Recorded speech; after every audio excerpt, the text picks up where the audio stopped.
നാളെ രാജ്യത്തെ പല സ്ഥലങ്ങളിലും മോക്ക് ഡ്രിൽ നടക്കുന്നുണ്ട്. കേരളത്തിൽ തിരുവനന്തപുരത്തും കൊച്ചിയിലും നടക്കുന്നുണ്ട്. അതേസമയത്ത് തന്നെ 14 ജില്ലകളിലും ഇത് നടത്താനുള്ള ആലോചനയുണ്ട് എന്നും സൂചനകളുണ്ട്. അപ്പോൾ ഈ മോക്ക് ഡ്രില്ലുമായിട്ട് ബന്ധപ്പെട്ട് ചില നിർദ്ദേശങ്ങൾ ഇപ്പോൾ വന്നിട്ടുണ്ട്. നമ്മുടെ കേരളത്തിലെ മാധ്യമങ്ങളിലൊക്കെ അത് ഓൾറെഡി വന്നിട്ടുണ്ട്. എന്തായാലും അത് എന്തൊക്കെയാണെന്നുള്ളത് പറയാം. ഈ സൈറൺ മുഴങ്ങുന്ന സമയത്ത് എല്ലാ സ്ഥലങ്ങളിലും, ആ മുഴങ്ങുന്നത് കേൾക്കുന്ന സ്ഥലങ്ങളിൽ എല്ലായിടത്തും വീടുകൾ, ഓഫീസുകൾ, എല്ലാ സ്ഥാപനങ്ങളും ഉൾപ്പെടെ അവിടെയുള്ള ലൈറ്റുകളെല്ലാം തന്നെ ഓഫ് ചെയ്യണം. അതിനുശേഷം ജനാലകളുടെ സമീപത്ത് മൊബൈൽ ഫോണുകളോ അല്ലെങ്കിൽ ഏതെങ്കിലും തരത്തിലുള്ള പ്രകാശം പുറപ്പെടുവിക്കുന്ന ഉപകരണങ്ങളോ ഉണ്ടെങ്കിൽ അത് ഒഴിവാക്കുക, അല്ലെങ്കിൽ അത് ഉപയോഗിക്കുന്നത് ഒഴിവാക്കുക.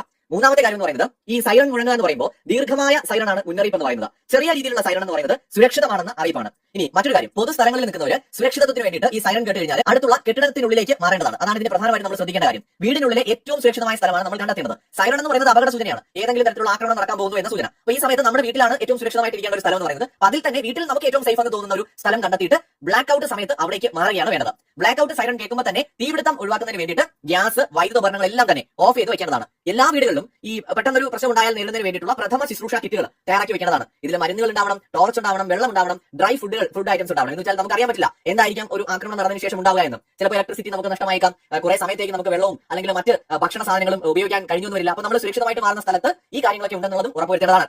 അപ്പോൾ ഒരു തയ്യാറെടുപ്പ് നടത്തേണ്ട ഒരു സമയം എത്തിയിരിക്കുകയാണ്. കാർഗിൽ യുദ്ധകാലത്ത് പോലും ഇത്രമാത്രം ഒരു വിപുലമായ തയ്യാറെടുപ്പിനുള്ള നിർദ്ദേശം ഉണ്ടായിരുന്നില്ല. അപ്പോൾ ഇന്ത്യ വളരെ കരുതലോടെ ഇന്നത്തെ കാലത്തെ യുദ്ധരീതി എങ്ങനെയാണെന്നുള്ളത് മനസ്സിലാക്കിക്കൊണ്ട് വളരെ കൃത്യമായിട്ടുള്ള മുന്നറിയിപ്പുകളും നിർദ്ദേശങ്ങളുമാണ് ഇപ്പോൾ നൽകിയിരിക്കുന്നത്. എന്നാലും നാളെ മിക്കവാറും കേരളത്തിലെ എല്ലാ ജില്ലകളിലും 14 ജില്ലകളിലും സിവിൽ ഡിഫൻസ് മോക്ക് ഡ്രിൽ ഉണ്ടാകുമെന്നാണ് സംസ്ഥാന സർക്കാർ നൽകുന്ന സൂചന. നാളെ വൈകുന്നേരം 4 മണിക്കായിരിക്കും മോക്ക് ഡ്രിൽ ആരംഭിക്കുന്നത്. മോക്ക് ഡ്രില്ലിന്റെ ഭാഗമായിട്ട് സിവിൽ ഡിഫൻസ് തയ്യാറെടുപ്പിന്റെ വിവിധ വശങ്ങൾ വിലയിരുത്തും. മോക്ക് ഡ്രില്ലിന്റെ ശരിയായ നടത്തിപ്പ് ഉറപ്പാക്കാൻ വേണ്ട നിർദ്ദേശങ്ങളെല്ലാം തന്നെ ചീഫ് സെക്രട്ടറി നൽകിയിട്ടുണ്ടെന്നാണ് മനസ്സിലാക്കാൻ കഴിയുന്നത്. ഇത് സംബന്ധിച്ചുള്ള മുന്നൊരുക്കങ്ങളൊക്കെ ആരംഭിച്ചിട്ടുണ്ട്. പ്രത്യേകം ശ്രദ്ധിക്കേണ്ട കാര്യം, കഴിയുമെങ്കിൽ ഈ കുടുംബങ്ങൾ, ഒരു കുടുംബത്തിലുള്ള കുടുംബാംഗങ്ങൾ ഒരുമിച്ച് ഒരു ഫാമിലി ഡ്രില്ലൊക്കെ നടത്തേണ്ടതാണ്. ഔദ്യോഗികമായ വിവരങ്ങൾ ഞാൻ വീഡിയോയിൽ വളരെ വ്യക്തമായിട്ട് പ്രേക്ഷകരുമായിട്ട് പങ്കുവയ്ക്കാൻ ആഗ്രഹിക്കുന്ന ഒരു കാര്യമാണ്.